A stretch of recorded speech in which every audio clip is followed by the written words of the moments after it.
Hoy vamos a platicar de la importancia que tiene la infraestructura educativa en la calidad de la educación. ¿Cuál es la importancia que tiene que la conservación y el mantenimiento de las escuelas primarias y secundarias en nuestro país, sobre todo en las zonas rurales, pero también en las zonas urbanas, sea un elemento que contribuya a que los alumnos, los profesores y los padres de familia trabajen de manera coordinada para incrementar la calidad de la educación? Hoy en nuestro país se ha venido incrementando de manera importante la accesibilidad y la cobertura a nivel primaria y secundaria. Pero la parte más importante, el reto al que hoy nos enfrentamos, es que la calidad de la educación esté acompañada de la infraestructura educativa. Es decir, que los alumnos y los profesores tengan instalaciones de primer nivel, que tengan salas de cómputo, que tengan espacios para llevar a cabo actividades artísticas, salas de música, que los profesores tengan un espacio físico en el cual puedan interactuar y dialogar con sus contrapartes, con sus mismos profesores, con el director de la escuela, y que eso contribuya entonces a que todos tengan muy claro cuál es la visión y la excelencia en materia de calidad que están demandando tanto los alumnos como los padres de familia. Hoy vamos a platicar con Alfonso Rodríguez. Buenas noches, Alfonso. ¿Cómo estás, Tulio? Muy buenas noches. Bienvenido. Para identificar y poder caracterizar cómo se encuentra la infraestructura educativa en nuestro país en escuelas primarias y secundarias. Vamos a ver hoy en las gráficas cómo el Instituto Nacional de Evaluación Educativa hizo un diagnóstico de cómo se encuentra la infraestructura, sobre todo de las escuelas primarias y secundarias. Vamos a ver una primera gráfica en donde lo que nos dicen es que hay elementos básicos que contribuyen al proceso de aprendizaje de los alumnos, como es el caso de los salones de cómputo y las bibliotecas. ¿Qué nos puede decir al respecto, Alfonso? Así es, Tulio. Mira, en la gráfica, que está muy sencilla, nos muestra que en las escuelas rurales públicas, que son las que se encuentran fuera de las áreas urbanas, el 8.2% tiene salón de cómputo y el 29% tiene biblioteca. Solamente el 8% tiene lo que sería salón de cómputo y solamente el 30% tiene biblioteca. En las escuelas públicas en las zonas urbanas, casi el 40% tiene salón de cómputo y el 44% tiene biblioteca. Pero todavía hay un margen importante, hay un 60% que no lo tiene. Es correcto.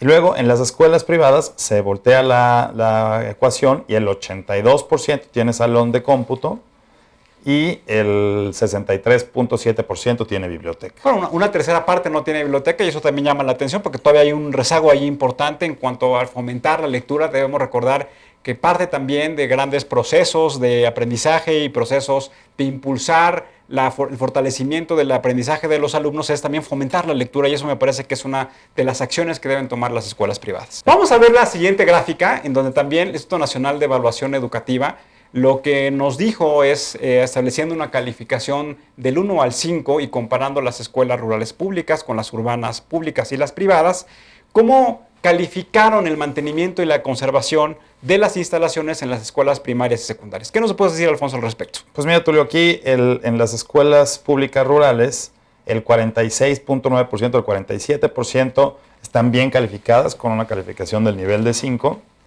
El 15.2% tienen un nivel 4, el 13.6% tienen un nivel 3 y el 9.7% tiene un nivel 2 y el 14.5% tiene un nivel 1. Esto quiere decir que la mayoría de las escuelas cuentan con buen mantenimiento y conservación de las instalaciones, y en el caso de las escuelas urbanas públicas, el 61% tiene nivel 5, que es el mejor nivel, que es el nivel en el que cuentan con muy buen mantenimiento y conservación. El 11% tiene un nivel inferior de mantenimiento y conservación, que es el 11.2. En el siguiente nivel, el 11.5, que cuenta con un menor nivel de mantenimiento. Y los últimos dos niveles pues, son el 7.4 y el 7.9, que eso sí ya necesitan. Llama la atención, Alfonso, que todavía sigue existiendo una brecha importante entre las escuelas rurales públicas y las escuelas urbanas públicas. Y eso, bueno, pues eso es importante porque, como ustedes saben, hoy el nivel educativo de nuestro país pues tiene como reto fundamental incrementar la capacidad de aprendizaje de los alumnos. Hoy se habla que en los modelos, en los procesos de modernización de la educación no solamente tiene que ver con los contenidos educativos, sino también tiene que ver con la formación de capacidades y habilidades como persona. Y eso ahí lo que es muy importante es que las escuelas tengan los incentivos y los elementos físicos necesarios para que los alumnos en ese proceso integral de aprendizaje pues puedan tener también esa posibilidad de tener capacidades y habilidades distintas a la educación tradicional. Y creo que también lo que dicen los pedagogos es que es muy importante en el estado de ánimo de los alumnos que cuando llegues a un lugar te sientas cómodo, sientas ese confort que te da una buena instalación educativa. Creo que esa es una parte muy importante que también muchas veces no se discute cuando se habla de la reforma educativa o de la calidad de la educación, pero son los elementos básicos que se debe tener en un proceso de educación integral. Aquí en esta gráfica estamos viendo el ambiente, qué tan agradable es el ambiente de las aulas en las escuelas. Y esto se refiere igual a las instalaciones, pero dentro del aula. Y lo que platicábamos ahorita, por ejemplo, que no tenga goteras, que estén bien pintadas, que tengan pizarrón, que las bancas estén bien arregladas. Entonces, en ese sentido, platicándoles otra vez, en las escuelas rurales públicas, el 68.4% tiene todas esas condiciones, cumplen con esas condiciones. O sea, estamos hablando de casi un 70% de las aulas del país en las que, de escuelas primarias que tienen esas condiciones. Luego sigue en una escala menor el 14.8%. Y en las otras dos siguientes, el 4.3% y el 4%, que ya tienen situación de carencia en el agrado de las aulas. Aquí también lo que nos llama mucho la atención, pues sigue habiendo una disparidad, a pesar de que el 70% versus el 95% en las escuelas privadas con respecto a las escuelas rurales públicas, pero no debe haber esas diferencias. Nos parece que la cobertura educativa también tiene que pasar por la infraestructura de las escuelas y eso debe ser un elemento muy importante. En estas gráficas no se incluyeron los datos que se refieren a las comunidades indígenas, en donde claramente y tristemente hay un gran contraste. Pareciera ser entonces que todavía el gran reto que debe tener la participación del gobierno federal, de los gobiernos estatales en la aplicación de los presupuestos, no solamente para construir nuevas escuelas, sino también para mantener y conservar las escuelas existentes, tiene que ver con esas comunidades indígenas y con esas comunidades rurales de nuestro país. Y aquí también lo que llama mucho la atención, como lo hemos platicado también en otros programas, que el gasto educativo en nuestro país, si lo comparáramos en Producto Interno Bruto, en puntos del Producto Interno Bruto, tenemos un mayor gasto que respecto a Canadá y es muy similar al gasto que tenemos con respecto a Estados Unidos. Entonces esto es lo que nos habla que en el componente de los gastos que tenemos como país, la educación tiene un valor muy importante. El tema sigue siendo el gran reto, que los recursos que se destinen a la educación se empleen de manera adecuada, que los alumnos, los profesores y los padres de familia sean vigilantes de la aplicación óptima de esos recursos, pero sobre todo que los jóvenes y los niños de nuestro país puedan tener un mejor futuro a través de tener una mejor educación. El otro día teníamos una discusión con las más altas autoridades educativas de una universidad, en donde en una fundación que lo que se dedica es a dar alimentos y desayunos escolares a los niños que no tienen esa posibilidad. Está comprobado que cuando un niño no tiene los nutrientes mínimos necesarios para llegar a las 8 de la mañana o las 7 de la mañana a la escuela, pues su nivel de aprendizaje y su nivel de concentración es mucho menor. Y la discusión era si era viable seguir dando alimentos escolares a esos niños o si era más importante llevar a cabo actividades productivas. Y claramente yo creo que la alimentación es el primer paso que se tiene que dar y después ya vienen todos los elementos necesarios para fortalecer las vocaciones productivas de las comunidades. Por eso es tan interesante el punto que tocabas tú, referente a las escuelas rurales. Se me hace que ahí es donde por ejemplo, ese presupuesto para brindarles alimento y fortalecerlos en su nutrición, pues ahí es donde ese presupuesto debería de ir conforme a la política pública en mayor medida. Hoy nos acompaña Mónica Arcila, que es la directora operativa de la Fundación Adopta una Escuela. Mónica, muchas gracias por acompañarnos. No, gracias a ti, Tulio, por estos espacios que le dan voz al trabajo pues tan anónimo que hacemos muchas organizaciones de la sociedad civil aquí en México. Pues bienvenida. Mónica, para iniciar, me gustaría preguntarte, ¿qué es para ti ser un buen ciudadano? Bueno, creo que es un compromiso que tenemos todos. Es muy fácil quejarse de la situación del país, pero es muy difícil tomar acciones en el día a día para poder aportar a que esa realidad cambie. Muchas veces este enfoque es criticado por muchas personas, pero en el deterioro de nuestra calidad de vida podemos darnos cuenta cómo pequeñas acciones pueden hacer grandes cambios para que la sociedad sea mejor. Platícanos cómo surge la Fundación Adopta una Escuela. ¿Cómo son las primeras actividades que realizan y cuál ha sido su evolución? Sí, pues un grupo de empresarios mexicanos deciden empezar a contribuir a través de una fundación y empiezan a explorar en qué temáticas podría ser más benéfico el apoyo que ellos pensaban dar. Y se dan cuenta que la educación es uno de los temas pues más urgentes, más necesarios y donde puede haber un mayor impacto para el desarrollo de la comunidad. Entonces es así que este grupo de empresarios crea la fundación en 2007. Y desde ese año empezamos a trabajar todo el tema de dignificación de espacios educativos en México. Platícanos cuáles son las principales actividades que lleva a cabo Fundación Adopta una Escuela. Bueno, Fundación Adopta una Escuela empieza trabajando infraestructura educativa. Trabajar infraestructura educativa pues implica construcción de aulas, de bibliotecas, de comedores. Y a lo largo del tiempo nos fuimos dando cuenta que habían otros aspectos que se podían sumar para mejorar el tema de infraestructura. Entonces empieza a trabajar también sostenibilidad, en el cual pues se llevan huertos escolares, se hacen jornadas de reforestación y como todo lo que intervenga en el tema de sustentabilidad en la escuela, como puede ser también la captación de agua de lluvias y el uso de tecnologías como paneles solares. Todo esto se va integrando al modelo de trabajo de la fundación, así como el aporte de la mano de obra de voluntarios, que con ellos pues trabajamos mucho todo el tema de pintura y de mejoramiento de la infraestructura. ¿Ustedes han observado que hay una relación fundamental, una relación directa entre la calidad de la educación y la calidad en las instalaciones de las escuelas? Sí, bueno, no es algo que nosotros hayamos descubierto. En realidad, pues todos los organismos que se dedican a trabajar el tema de educación en el mundo han considerado que la infraestructura es uno de los aspectos fundamentales para que haya calidad educativa. UNICEF, por ejemplo, tiene un programa muy interesante que se llama Escuelas Amigas de los Niños, en la cual ellos categorizan todos los aspectos que tienen que ver con la calidad de la educación. Y pues infraestructura es uno de los aspectos que tienen una relación directa con la calidad de la educación, porque los niños pues necesitan un espacio digno donde poder desarrollarse. Los problemas de calidad educativa, mala calidad de la infraestructura educativa están muy relacionados con la deserción. Además de la deserción y el rendimiento educativo, ¿hay otro indicador que ustedes consideran que son claves para esa transformación en la cual ustedes están participando?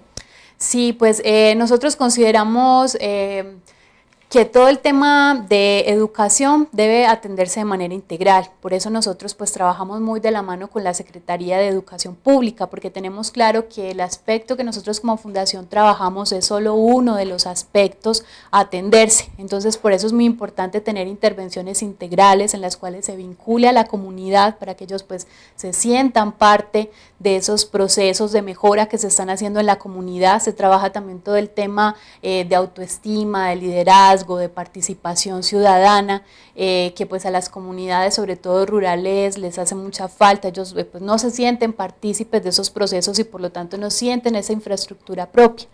¿Cuál es el rol que juega la fundación con respecto a la comunidad? ¿Cómo interactúan con la comunidad? Sí, pues bueno, nosotros partimos de las necesidades que la propia comunidad determina. Ellos son los que se comunican con nosotros para decirnos que tienen necesidades de infraestructura a través de nuestra página web. Las mismas instituciones educativas pues se postulan a ser beneficiarias de las acciones de la fundación. Nosotros hacemos una visita por parte de un equipo de expertos, arquitectos pues especialistas en materia de infraestructura educativa, quienes hacen una valoración ya desde el punto de vista técnico y especializado de cuáles son las necesidades de la escuela. Esto se hace porque pues las comunidades te pueden decir, oigan, tenemos una necesidad muy grande porque hay unas goteras en el techo. Y nosotros vamos y hacemos la visita a la escuela y nos damos cuenta que la prioridad número uno es el tema de agua. Como ellos ya están acostumbrados a que la escuela funcione sin agua, pues no lo ven como una prioridad. Piensan que la prioridad es que se les está colando el agua en el techo. Entonces, con el experto, pues priorizamos, decimos, bueno, ¿qué es más importante para la continuidad de la escuela? Entonces, en esa misma medida de priorización se empieza a atender a la escuela, de acuerdo se hace un balance entre lo que la comunidad determina que necesita y lo que nuestro equipo de especialistas, de acuerdo a la normatividad que existe en materia de infraestructura educativa en el país, se debe realizar. Yo creo que en el caso de la infraestructura educativa, en el caso de intervenir para mejorar las condiciones de las escuelas, yo creo que muchos de nuestros amigos nos estarán diciendo, oye, pues para eso está el gobierno. Y para eso están los impuestos que estamos pagando, para que las escuelas de nuestros hijos pues, sean conservadas de manera óptima por los recursos que está teniendo el gobierno, insisto, del pago de nuestros impuestos. ¿Cómo ustedes juegan con este dilema? Si sociedad civil nada más debería acompañar y vigilar que se apliquen adecuadamente los recursos, o si vemos que es tan grande la necesidad que se tienen que llevar a cabo estas intervenciones. Sí, pues justo es un tema que está muy en boca de la gente en estos días por el tema del terremoto del 85, claro. En el cual en todos los testimoniales te das cuenta que el papel de la sociedad civil organizada fue fundamental en poder superar la crisis humanitaria que se vivió en el momento del desastre. Y yo creo que muchos de los trabajos que hacemos organizaciones de la sociedad civil pues están cumpliendo un papel similar. Estamos ante situaciones pues realmente catastróficas en materia de salud, en materia de educación, pues son muchas las carencias que el gobierno no alcanza a atender por la cantidad de habitantes que tiene el país, por la cantidad de necesidades sociales que existen. Entonces, si la sociedad civil se retirara, pues creo que las magnitudes de esa catástrofe serían mucho más grandes.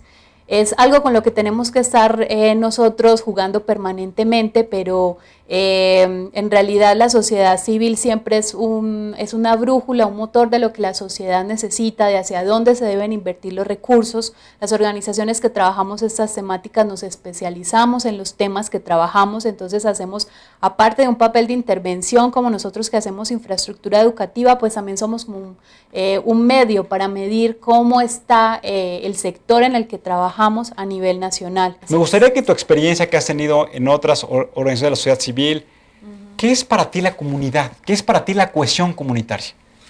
Bueno, es un factor fundamental, como te decía, en materia de infraestructura educativa. Toda esa infraestructura social pues, debe redundar en beneficio para la comunidad. La infraestructura educativa pues significa un componente muy importante de cohesión social, porque es el lugar a donde todas las familias recurren, es el lugar donde se hacen muchas de las reuniones de las comunidades, en algunos casos pues hace las veces de canchas deportivas, lugar de encuentro social, no son como centros comunitarios. Entonces las escuelas son el motor, digamos, de las comunidades, por lo tanto juegan un papel muy importante en la cohesión comunitaria y por eso es importante el tema de dignificación.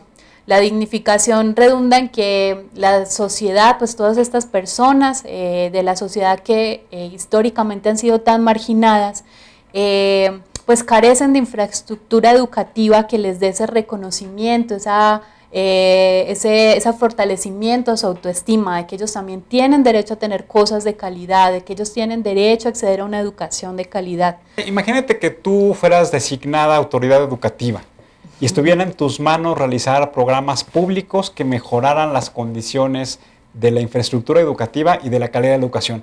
¿Qué propuestas harías y qué acciones llevarías a cabo? Bueno, en Adopta una Escuela uno de los factores que más éxito ha tenido y que yo creo que sería un modelo a desarrollar también a partir desde el gobierno y desde la política pública es el trabajo en alianza, el trabajo intersectorial. Creo que es una forma de integrar las diferentes visiones de los sectores, cómo el sector privado puede aportarte en esta visión de hacer las cosas bien, con calidad, optimizando recursos, haciéndolos también partícipes de las necesidades sociales, haciéndolos sentir que ellos también son parte importante de las mejoras que la sociedad requiere. La visión de la sociedad civil es muy importante porque tienen el pulso y la sensibilidad de lo que las comunidades requieren. La opinión de las mismas comunidades de forma directa pues también es muy importante, ¿no? Que las cosas que se llevan sean en realidad lo que ellos consideran sus necesidades prioritarias y el gobierno pues como ejecutor de todas estas visiones de los diferentes sectores. Entonces yo creo que el tema de alianzas público-privadas es fundamental en el éxito de este tipo de programas y yo creo que sería una de las experiencias que indudablemente pues yo llevaría si tuviera la posibilidad de incidir desde el sector público en materia de infraestructura educativa en México. Mónica, muchas gracias por el trabajo que lleva a cabo la Fundación Adopta una Escuela. Gracias a ciudadanos como tú y a todo el trabajo que llevan a cabo en equipo en Fundación Adopta una Escuela. Muchas gracias, Tulio. Es un equipo de trabajo interdisciplinario pues que es el que hace posible todo este proyecto y pues la misma sociedad, que también es la que nos ayuda y nos ha mantenido vivos durante estos 8 años de operación.